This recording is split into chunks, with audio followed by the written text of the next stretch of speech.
Hey, what's up, guys? It is Zack and Brent. We are going to show you a Magic the Gathering zombie deck. Yeah, that's for my Innistrad. Uh, this, this is actually my Innistrad format zombie deck, mostly blue-black. So let's get started. Mostly blue. Uh, Gaps. Starting off with 3 Diagraph Ghoul, simple zombie card, 1 card, 2/2 drop, comes in tap. Simple as that. Next is 1, 2, 3, 4 Screeching Scabs, which are 2 cost, 2/1 drop. When they come into play, you'll top 2 cards off your deck, which is kind of the deck's main strategy. Next, we got Borderlands Assistant, because he fits with the deck strategy and gives us a little mana round. What he is he's a 2-drop, 1/1 creature, who you can tap him, mill one of your own cards, and get a card with mana, which makes it really easy to play those scabs early on. Next, to Stitch's Apprentice, what he does is he can kill your own creatures for 2 mana and tapping them to put out a 2/2 homunculus creature, which is nice, because then you can force the creature into the grave. And he's a 2 cost, 1/2. Next is probably the main fighter for this deck, as Zack really knows way too well. 4 Stitch Drake, 3/4, 3 cost flying, with the additional cost of exiling a creature from your grave, which is usually going to happen by the time you get one of these bad boys out. Yeah. One time I started with 3 Stitch Drakes, and then the next turn I drew one. So And by turn 3, you have like, what, 2 of them out? No, I have 1. By turn 4, I got 2 out. No, I had 1 the whole of the game, because when you destroyed 1, I'd exile it, and then just play another. And you killed that. I kept doing that over and over. So like just milling. It got really old really fast. I gotta say. It made him kind of mad. I still beat you. Barely. I had 2 life. You had 1.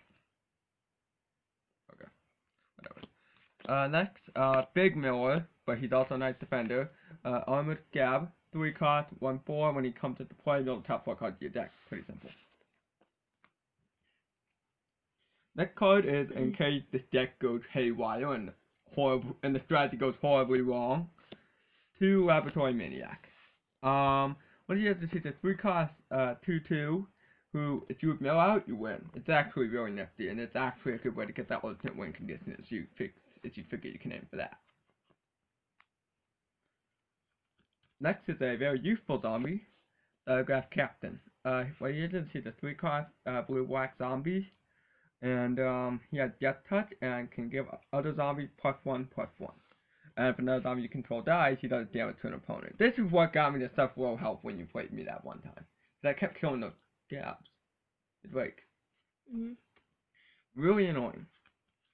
Next one is your typical powerhouse scab. A 4/5, no special ability except exile a creature from your grave to also cast it. And it's a 4/5, 4 cost. Oh, also called Makeshift Mauler in case anybody's interested. Don't see why that's important though. Next, we're getting into the bigger scabs. Relentless Scab, who's a 4/4, 5 cost with Undying, and as usual with Scab, you have to exile a creature from your grave to cast them. Next, we just run a single Mirror Phantasm, and he's a super miller for this deck. 5 cost, 5/1, flying, with the ability of you can pay 2 mana to shuffle him into the deck and then mill cards until you find him again, and then put him onto the battlefield. So he can cut your deck in half really easily. Moving on to the instance, our first one's a simple one called Spring Twist.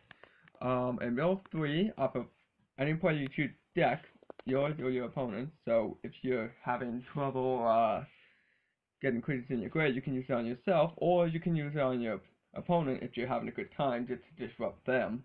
And if you manage to mill it, you can basically cast it again for 2 mana. So that's really useful. Sorry guys, I'm a little bit tired. Yeah, you're way tired.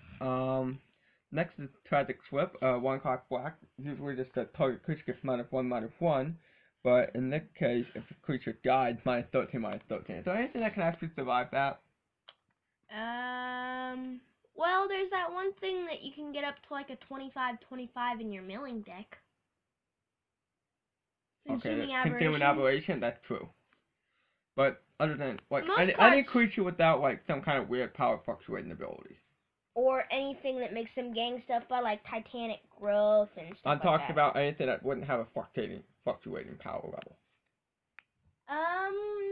I think there's one Eldrazi that can. Doesn't she have protection from all colors? I think it does. Emrakul?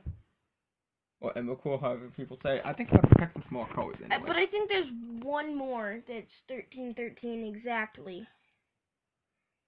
It would still kill him. But I can't remember. Anyway, moving on. We have a Undying Evil. So, if something you have with Guy, you can immediately give it Undying. Really annoying with Stitch Strike, because they're flying. Don't do that to me, ever again. Next is Forbidden Alchemy. What it is the 4-card, 3-card card that looks at the top 4 cards of your deck. You can choose one, put it in your hand, put the rest in the grave. Really easy to make that gap combo that way. With a flashback cost of 7, which means you could flashback at late game. Which is really bad flashback cost, but it's not. It's a nifty card to have in late game too. Yeah. Next is Cackling Counterpoint, what it is the 3-cost cloning card, basically. With a flashback cost of 7. So again, another late game flashback card, but you can play this in your old off, which is why it's useful. Otherwise, I don't think I'd be running it. Next, Smallpox, 2-cost black card. Each player loses a life, each player discards a card, each player sacrifices a creature, and then each player sacrifices a land. It hits everyone really hard. Yep. And then finally we're on to the land. So I personally run 1, 2, 3, 4, 5, 6, 7, 8, 9, 10, 11, 12, 13, 14, 15, 14. 14 islands and 9 swamps. Actually, yeah, 1, 2, 3, 4, 5, 6, 7, 8, 9. 9 swamps. And that's basically because the deck, as you can tell, it's more blue than anything, so that's why. Yep. Hope you guys enjoyed the video. Let us know if you want to see more of this kind of stuff. And if you do, I got a pretty good burn deck. And yeah, it's expensive too. You want City of Brass.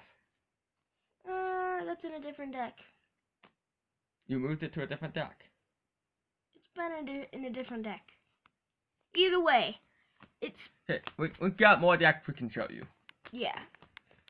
My burn did used to be very, very expensive because I had like 4 City of Brass in it. Yeah, I still couldn't figure out why you ran City of Brass in a monocolor. I don't know. Also, eventually we'll have a couple kind of commander decks we can show you guys eventually. Yeah, and that might be a ways off, so. Yeah. So anyway, see you next time. EatAndBreatheGaming signing out.